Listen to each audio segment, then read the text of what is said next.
Indy, what do you mean none of the above? How dare you? What do you mean, you radical fool? Indy saying none of the above. What on earth, goodness gracious, Cretaceous, are you talking about? Let's pull up this article here. What's going on here, brother? Well, has anyone ever seen the movie Brewster's Millions? It's from the 80s. It stars Richard Pryor and John Candy.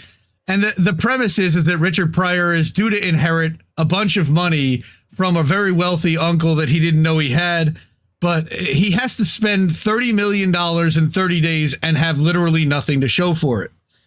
And it's a very funny movie. Whoa, I've never seen. Actually, you know what? It's hilarious. That's what this scene is from. It's a great one for movie night. Okay. Movie night might have to make a comeback here real quick, folks. All right. So we might even have to do one over at INN for that one. But Brewster's Millions is one of my favorite movies.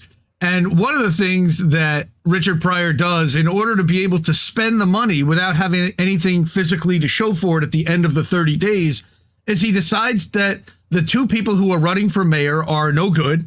And he's going to create a campaign to write in none of the above. All right. Which messes up the entire political structure at the time. And it's part of the joke. It's also, how do you blow a bunch of money without actually having anything to show for it at the end, which is perfect description for the 2024 political campaign. We're about to light $2 billion on fire that can actually help people, but we've decided not to because it's more important to have this WWE fight between Harris and Trump that really doesn't matter in the end because fundamentally nothing's going to change regardless of which one ends up there. All right. That's where I'm starting from. None of the above. And the reason why is because neither one of these clowns are competent. However, I like a lot of what Jill Stein is saying and doing. And there's a lot of energy and a lot of positive energy. And I don't want to crap on Jill Stein. I think that she's a wonderful woman. Actually, and I've got my, Reef has laid out a bunch of other, we're working on an article potentially about some of the red flags and some of the issues that surround the Greens. And we can get to those as well.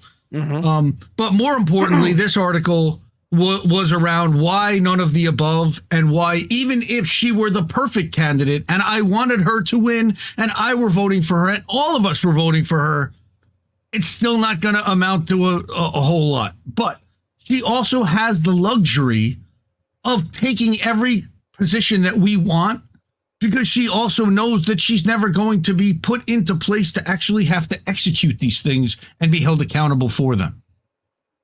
So she could say everything nice in the world. All right. That's one of my feelings, on top of the fact that the entire process is rigged. Now, this is what I mean. Go down to that graphic right there. This is what I mean by saying nice things that I like. All right. Okay. There's a big parallel there. It's like the AOC campaign 2018 new and improved in every way, shape, and form. All right. She's ticking all the right boxes and saying all the right things. All right. Do I know? Well, first of all, again, we know that the entire establishment would stand up to make sure that she would never get there. But even if she did get there, is there any guarantee she's not going to turn into Nina Turner?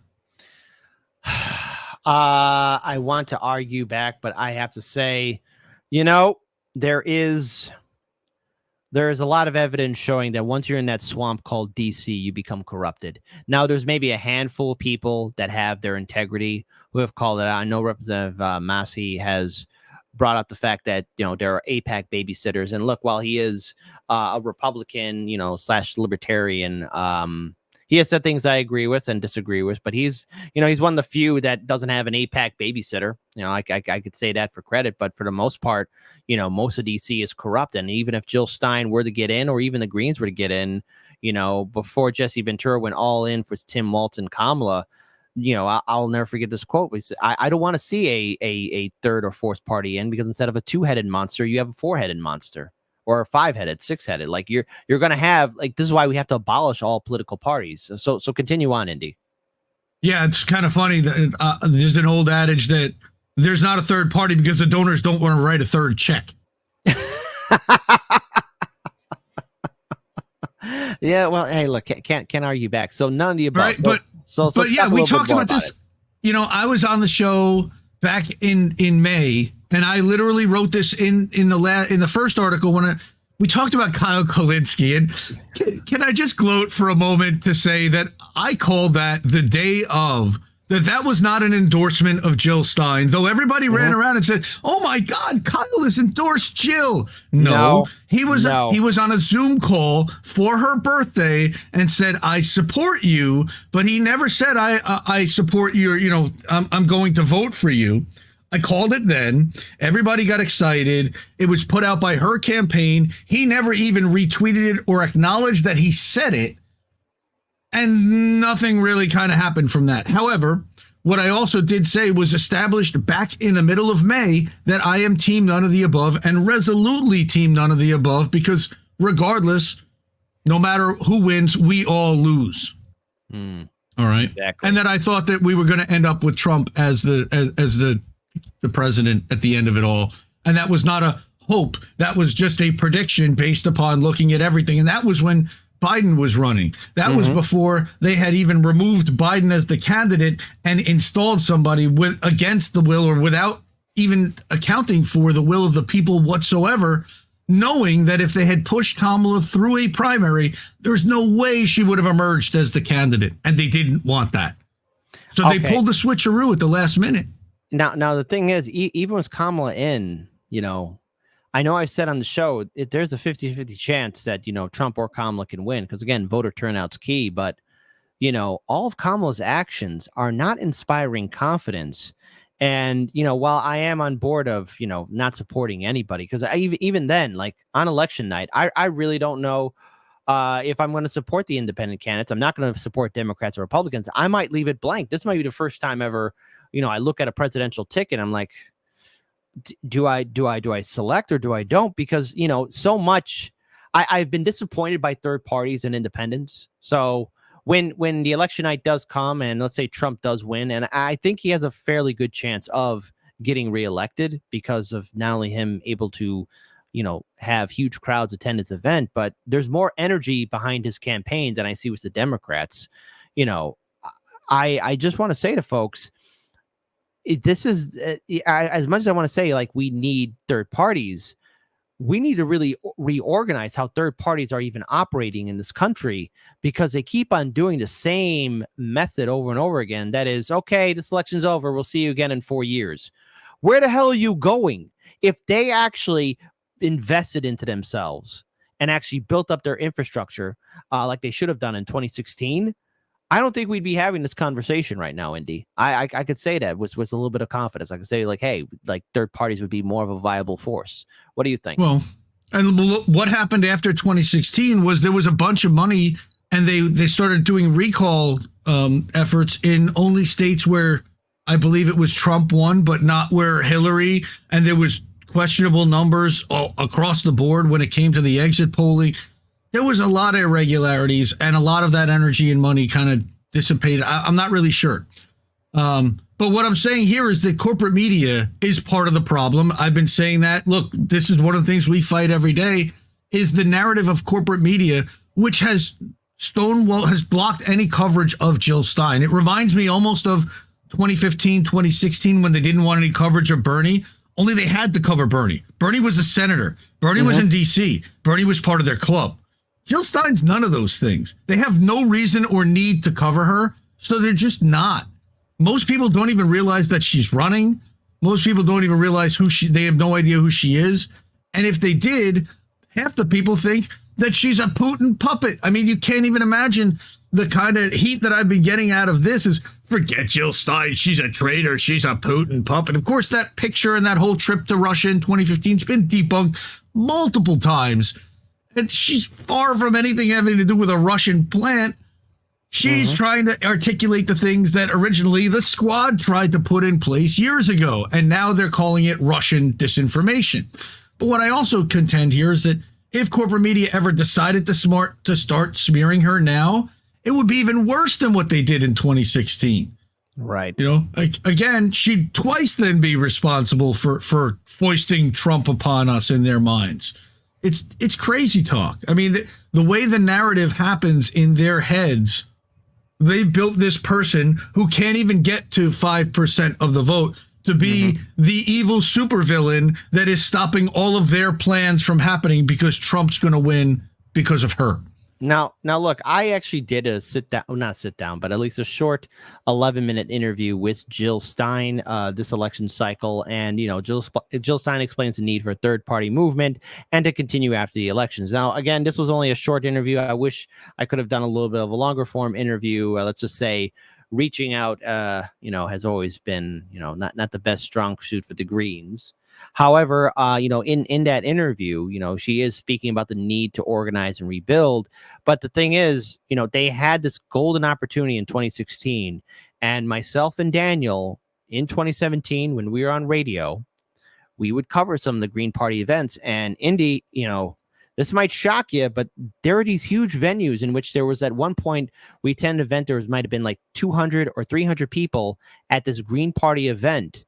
And as the year progressed on, going into 2018, the venues and turnouts kept on getting smaller and smaller and smaller and smaller and smaller until one day, we attended an event where it was at the Salon. And I remember just Daniel and I just stopping. We both looked at each other and Daniel said, "Hey, I don't think we should be showing up to these Green Party things anymore." And I'm like, yeah. Only those lame enough to show up are going to show up, because it was getting so sad and pathetic, and there was no action in it. Same thing too, like when we did our 2 documentaries in Indiana, the Indiana Green Party, they kept on dwindling away until at one point, as soon as Biden got elected in office, they all disappeared. And we even brought that up in our second documentary for our follow-up. Like, hey, what happened to all the people that were protesting these, huge industrial plants dumping in regulated toxic waste into Lake Michigan? So it is disappointing to see that. And look, I wish third parties all the success, but I want to talk to you more about this ballot access issue and the Democrats. Can you elaborate a little bit more on that? Yeah. So we saw this quite often in 2020. In any swing state, the Democrats are trying to eliminate any potential challengers outside the duopoly, whether that is, in this case, now this is just in 2024 that we've documented. They already worked to try to fight and contest the signatures in order to get the Greens needed 45,000 signatures in order to get on the ballot in New York. They only got about 35,000 that were approved because the Democrats challenged a lot of them. They had to get basically double in order to be able to qualify, and they fell short. They also are challenging in Pennsylvania, and I believe they've been successful to get the Greens kicked off in Pennsylvania. They were just unsuccessful in Wisconsin yesterday. There's a lawsuit happening in Georgia right now in order to kick the Greens off the ballot. All right. So they're using lawfare. Nevada also, they were unsuccessful in Nevada. But what they're doing, and this was something that I talked about, I think when I was back in early June, they were hiring people to follow around the campaigns and to look into where the vulnerabilities were statewide so they can issue challenges for ballot access. Because it is their feeling that if there is a candidate on the ballot that is to the left of the Democrats, that is a threat to them. Even though most of the candidates to the left of the Democrats, people would never vote for a Democrat in place of that person, they feel like eliminating that option from the ballot entirely is to their benefit. So they're doing so. And then just yesterday, I understand in Wisconsin, now they want Kennedy to stay on the ballot because they think it actually hurts Trump. Thank you for bringing that up.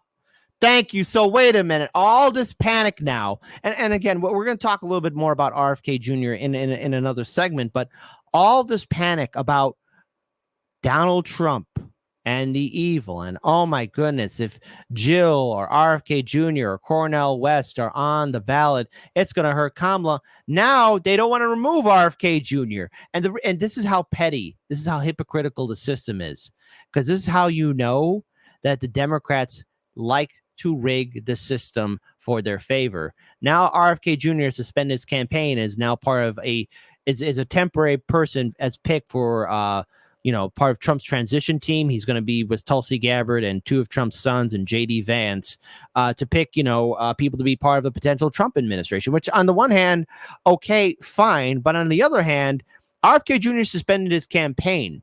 And if he wants to remove himself, especially off the ballot in key swing battleground states, well, then, all right, that's his prerogative. But each state runs it differently. And this is how the Democratic machine has its way of making sure people follow the orders. And that is absolutely insane. I've never seen anything like this before, because the Democrats were on this warpath for this entire year to subvert third parties, to dismiss third parties, to silence third parties. And as soon as RFK Jr., an independent, wants to be removed off the ballot, they're like, no, you can't. You can't get off. No, wait, you're already on the ballot, and if you came off, that might help Trump. So, we can't allow that. I mean, it's as partisan as it gets. It's absolutely insane. They also tried to kick Cornel West off the ballot, in a lot of these places, which is hilarious because, again, that guy's I love him, but Curtis Mayfield barely running a campaign. Hey, listen. I asked for this election cycle to be entertaining, and it hasn't disappointed. Okay, it hasn't disappointed, and I'm happy about it. By the way, I do want to pull this up here. Green Party's Jill Stein will remain on the Wisconsin ballot after court refuses to hear challenge. So great for Jill Stein, and I'm happy for her. It's just I think at the end of the day, I just have to bring this up here, and if this comes off as too harsh, Jill Stein has ran in 2 other campaigns. She can't be the Green Party's end-all, be-all, go-to person. They need new blood, new leadership, new organization. They need to change everything. But as Daniel pointed out, because we had a couple of people with us, at the DNC convention, when we were chilling and on our downtime, Daniel brought the fact that, look, the Greens really can't last that long because, as soon as you have an all-star performer, the Democrats are going to, go after you and scoop them up. And even Larry Sharp on my show on Monday, he brought up the fact, not on my show, but on his show when I was a guest on his panel, he even brought up the fact of, hey, I've had Republicans come up to me too saying, hey, leave the Libertarian Party, which he says like, no, I'm not doing that. But they do that. The Democrats and Republicans do that. This is why third parties don't have staying power. And, at first I was hesitant and even, pushing away the whole none of the above. But even now I'm looking at this whole field and third parties. I'm not angry with you, but I'm disappointed. And there was a lot of movement in which and opportunities that were lost by third parties and independents to really shake up this election cycle, because they got a lot of coverage this year, more so than in 2016 and in 2020. And I think Booby Kennedy. Yeah. Booby Kennedy's a reason for that, honestly, because he started as a Democrat. They froze him out. They pushed him to the independents, and then he ends up endorsing the Republican, which was honestly what a lot of us think was their plan entirely. They wanted to showcase just how undemocratic the Democratic Party was, just how much it was a club where they had already decided what they wanted to do, and it was going to be Biden, Harris, no matter what anybody tried to do. No, that was an impenetrable shield for 2024. Yeah. That's kind of the way. Now, ballot access is only half of it, because the other half of it, if you keep scrolling down, is where we talk about the machines. And hey, look, wait, Andy, hold up there, buddy. Windy Indy, yeah, that's right. I'm windy. Windy. I just said that. What? You know what? I'm keeping that in there because you're in the Windy City. Come on. Actually, there was a huge thunderstorm that actually hit us last night. It was the last 2 days were really hot, but then like this thunderstorm came in last night and just shook everything up. And so there you go. So okay, Indy, we got these voting machines. What do you mean? What's wrong with these voting machines? Tell me what's wrong with them. They're wonderful. There's nothing wrong with them. They never glitch. They don't flip votes. They can't be hacked. Oh wait, no, sorry. That's completely the opposite of what's really going on. All right, exactly. I pulled just a sample of articles, and literally you've got to get through a lot of the articles that say that the voting process is clean and fair. But I literally could pull 10 articles very quickly about the process being manipulated, about the machines being hacked in by a 7th grader. Another one about a trial in Georgia that happened earlier this year where an expert was able to hack a machine with a Bic pen. All right. Yeah. You've got there's a mess. I mean, that is another part of this whole thing, is that we can't necessarily, we need to go back to hand counted paper ballots with representation from all sides there to watch the count. Right. That's how every other country does it, at least as a backup to having some kind of a digital system. I know the way Venezuela voted, everybody was really impressed with how clean that vote went. You know, much as the State Department would like you to believe that it was not, the rest of the world certified that election and said that it was one of the cleanest, most transparent elections in the history of the world, literally. Well, here's the thing. I don't know what a clean election looks like because I live in Chicago and things. And so that's a foreign concept. What does a fair election look like, especially when you also have third-party infiltrators? And look, I have my criticism of RFK Jr., Jill Stein, and Cornel West, but they shouldn't be having their campaigns being sabotaged on the inside. And all three of their stories are the same. But yet, if you look back in 2020 and 2016, the same thing was happening there too.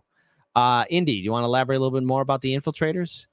Yeah, so the Democrats, are both hiring influencers, and now they're calling them micro-influencers, people with between 10,000 and 100,000 followers and a small niche community to try to propagandize them and buy their favor in order to say nice things about the Democrats and try to get this generation who has stopped watching cable TV entirely.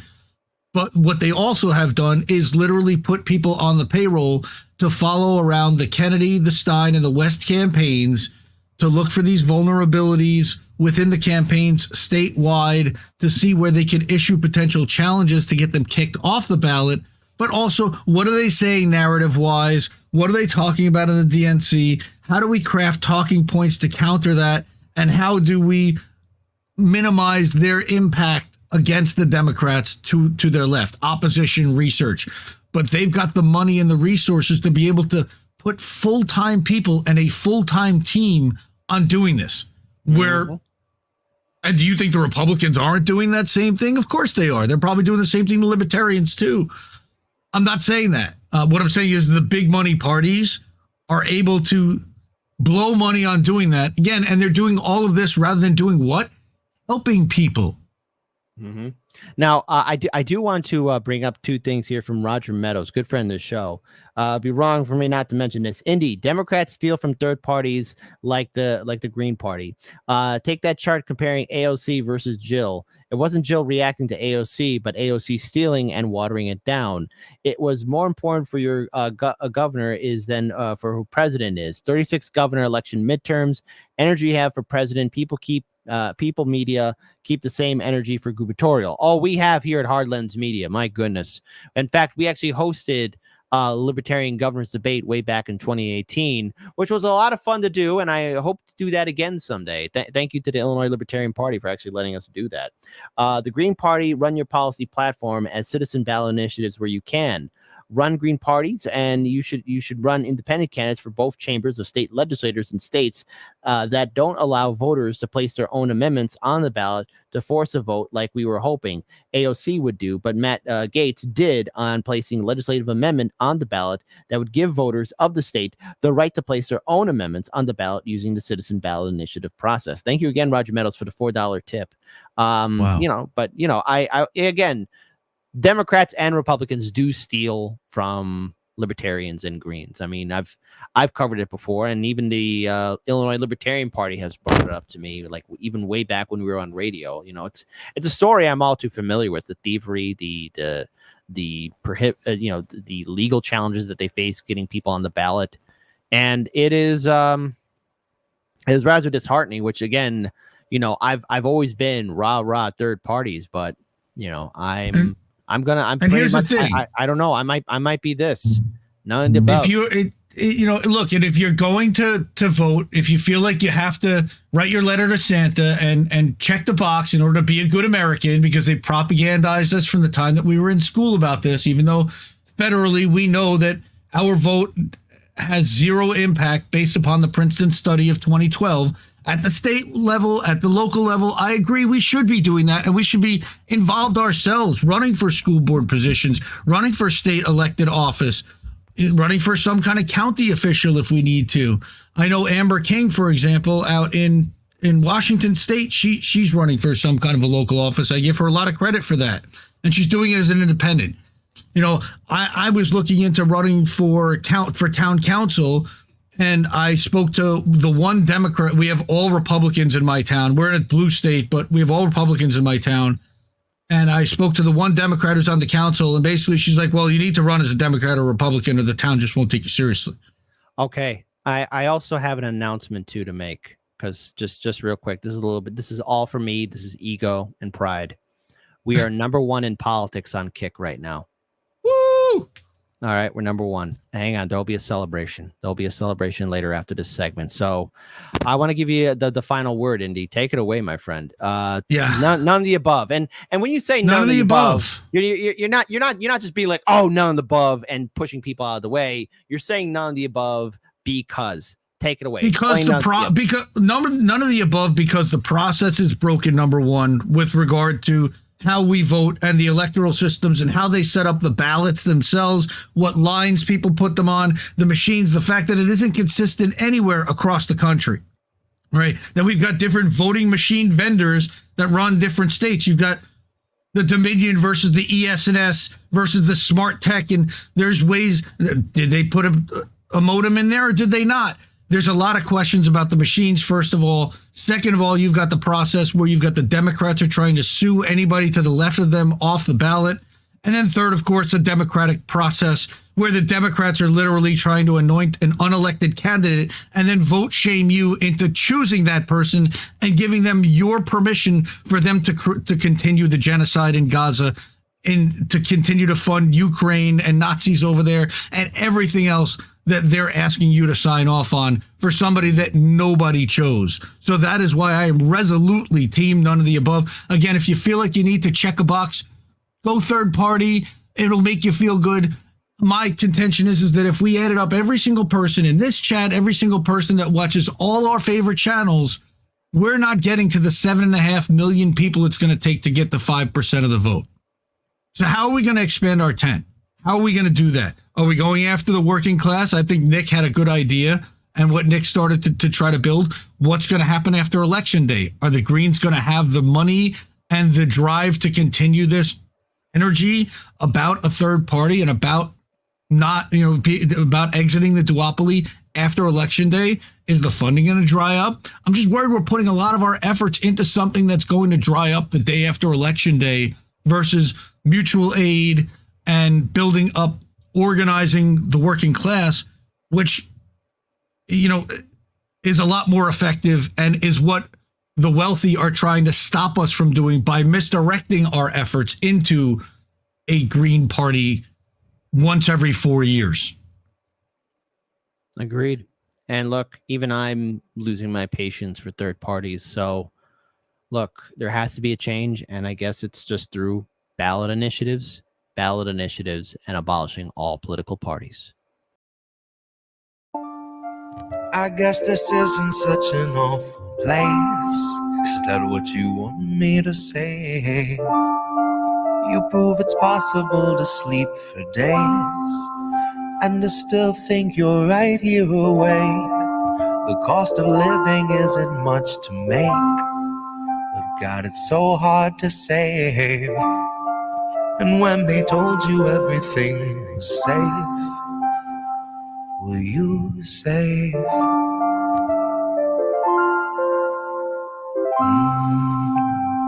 Were you safe?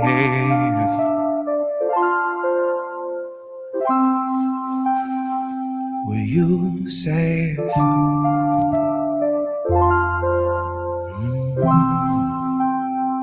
Were you safe?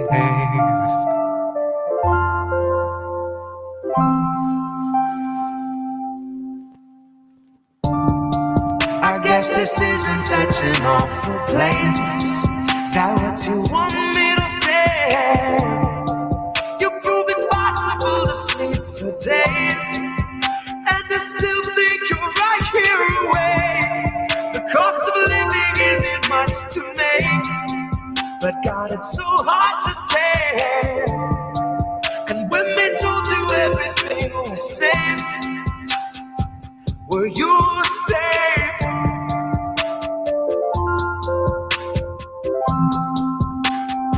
Were you safe?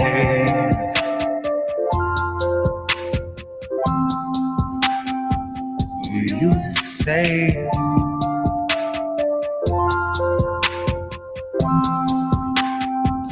Were you safe? Fresh off the mass is the brand new cancerous growth who has come here to vie for your vote. Come here to cry at the camps and to mourn at the shore for the bodies that float by the wreck of an immigrant boat. Then it's back to their luxury home, couple security booths and a moat. Couple cigars, little escargot, little booze and a soak. Just breathe in the steam and the smoke. Pink salt, lavender, candles are low. Shit, when you do what you do, gotta lighten the load. And he got a life of his own that's a sight to behold. And it's a lot to control, to decipher the code, or to siphon the soul. The cost of a good night's sleep for the working elite is a bargain, no matter the toll. Worth any wager, and that comes straight from the mouth of the means to the goal that will swallow us whole. Right for the picking if you don't mind mold, and you know I don't. Maybe we're pleasantly prone, maybe we're taking a licking, compliantly ticking and ticking and ticking, but never explode. No, I don't deliver the prettiest image, but damn if it isn't an accurate vision of natural fission, of rage at the system and abject heartbreak, patiently waiting for any who will listen. That little blue bird who was watching your words is a federal carrier pigeon, a Langley first. It's a patient observer who hears what it wants and is trained for the worst. Oh, you got nothing to hide. They'll be the ones to decide that after they root through your purse, after they read all your text, after they raid your apartment, confiscate all of its contents, then conjure up evidence out of the air on a wing and a prayer and malicious intelligence nonsense. Any presumption of innocence long since gone, right along with your comforts and constants. Historically first they will come for the communists. So why in the fuck would I say I'm a communist? Well, it might be I love my community more than the monsters of opulence who are holding us hostage, who are vomiting promises. Might be I'm all done seeing our pensions and benefits harvested. Might be I'm all done watching the populace being disarmed in the guise of an armistice. Watching a woman collapse on the floor who will rise no more. She's wheeled out the door and you're next in line for the pharmacist. If you can get me to vote, it's a hard no confidence. But part of the charm of deception is politics wearing the mask of incompetence. It's all in the art of austerity, darling. It's all in the slide of the providence. Until home is as wide as your cubicle height and is only as deep as your coffin is. Maybe I'm miles away from impatience, aching to break off the head of the snake where the capital lust, reptile brain, and the margin of profit is. Like off with his. Like off with his. I guess this isn't such an awful place. Is that what you want me to say? You prove it's possible to sleep for days, and I still think you're right here awake. The cost of living isn't much to make, but God, it's so hard to say. And when they told you everything was safe, were you safe?